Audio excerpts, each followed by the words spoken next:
My name's Helen Brand. I'm the Chief Executive of ACCA, and I devise, in partnership with our governing body, the Council of ACCA, the strategy of the organisation. Then, of course, I'm accountable for delivering on it. I've stayed working in professional bodies and accountancy professional bodies in particular because of that very, very clear commitment to the public interest. At ACCA, we describe our purpose as being a force for good and leading the global accountancy profession by creating opportunity. And I think the combination of, not being a public sector body, but having that public value remit, but also needing to use our members' resources effectively, use commercial methods, and deliver those strategic outcomes across a really important balanced scorecard. It all adds up to something that's kind of thrilling and continues to be challenging and exciting for me. There's a huge amount of challenge and change in the world, be that geopolitical shifts, the rapid rise of different forms of technology. I guess the shock to the global system of the COVID pandemic, which is still playing out, different economic models that are coming forward. So it does feel sometimes overwhelming, I think. And certainly as a leader to navigate that, I think I would go back to the purpose from my point of view. And anybody leading an organisation, a business, I think it is understanding your purpose and remaining true to that. So I talked to my Remuneration Committee one year about keeping our heads while all those around are losing theirs. I think it is having that clear direction that you want to travel, not being ignorant of or ignoring what's going on around you, but being able to be agile and responsive and remain true to that purpose that you have. So at ACCA, our values underpinning our purpose, so our values of integrity, innovation, and inclusion have remained absolutely key. And I'd give an example. The Russian invasion of Ukraine a few years ago, extremely difficult. We have and still have lots of members in Russia, lots of members in Ukraine, and infrastructure in both countries, very heightened emotions around quite rightly, around that act of aggression. But we at ACCA had to work our way through that by understanding how we remain true to our values of inclusion, how we remain true to our values of integrity, and what we had to do to support and protect our people and their well-being, wherever they were in the world and whichever political regime they were working under. And I think, we have a risk framework that deals with geopolitical risk. It all comes back to value sets and remaining true to those and being able to explain and articulate why certain decisions are taken within that context. So the pace of change is fundamentally different. In fact, thinking about this, the pace of pace is different. When you talked about pace 30 years ago, it's a very different thing to what we're talking about now. I recall, and this was when I became chief executive, all our student applications to join as a student of ACCA, they were all on paper, and it took 10 weeks for us to respond to them. And we thought that was an acceptable time frame. Can you imagine any customer group now accepting, 10 weeks for you to say whether you could join them, whether you're going to give them the privilege of them giving you their money or not? And of course, we just see that exponentially at the moment with the introduction of AI and how that is being used in very, very many different ways. Most of us are using it even when we don't realise it. But I do think then that provides the challenge of true reflection and analysis. And I think what we have to make sure is that humans master the technology rather than the technology mastering the humans. And how are we going to ensure that connectivity, the rapid information that can come through the various systems and platforms that are created, how are we going to synthesize that in a way that remains true to the public good and the public interest?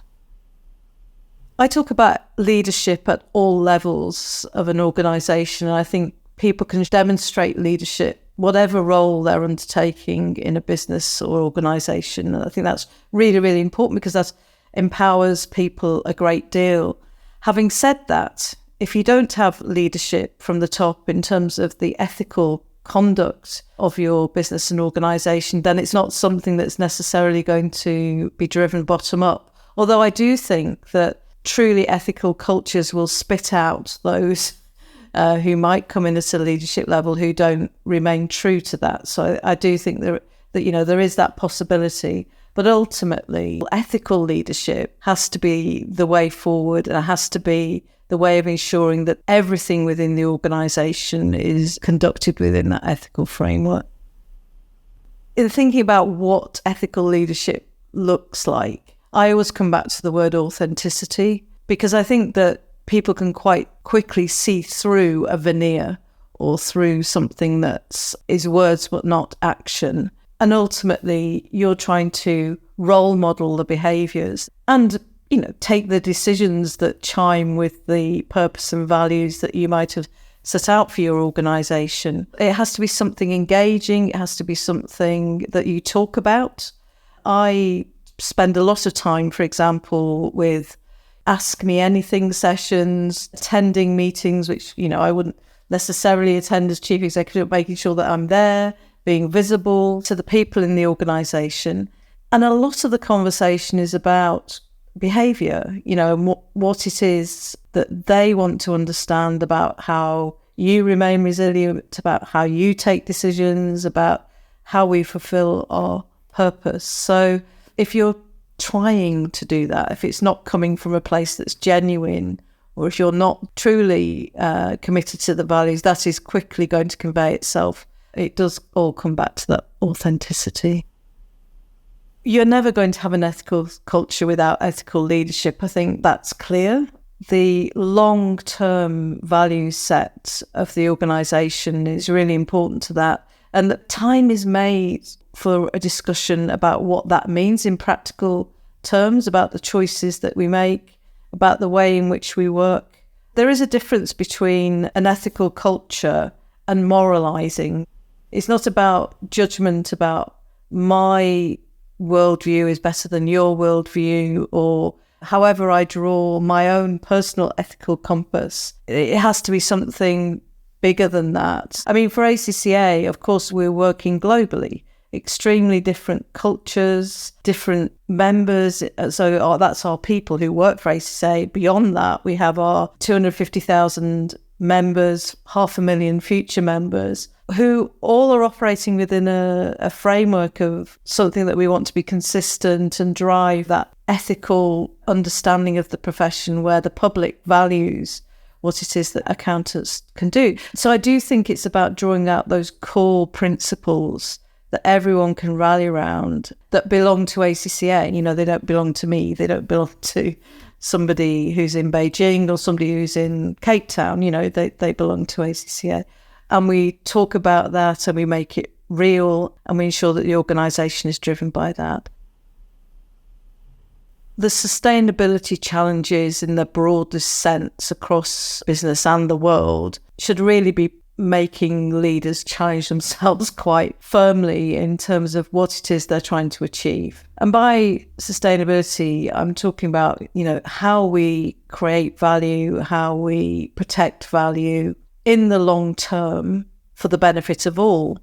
So what role are businesses and organisations going to play in that? It's been quite simple in the capitalist system anyway, in terms of the shareholder as the person that we have to pay attention to. But I think now it's very, very clear that there are many more dimensions to value that businesses and organisations will be held to account for delivering on. So impact on people, impact on communities, impact on the climate, impact on nature. How are you going to ethically and responsibly manage those impacts at the same time as ensuring prosperity through the generation of profits and the distribution of those profits? So that to me is a hugely challenging situation to be in for many leaders. And I think many of the leaders at the top of organisations have Their careers have developed and they're of an age where they wouldn't have set out on their career necessarily thinking in those terms.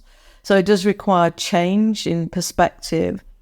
ACCA recently produced a report, Ethics and AI, and that's another challenge, because I do actually believe technology is firmly wedded to sustainability. How do we use technology in order to drive sustainability? So I think there's a lot of dimensions, and your performance and the performance of your organisation is going to be judged on very different criteria, which will require ethical judgments to be made.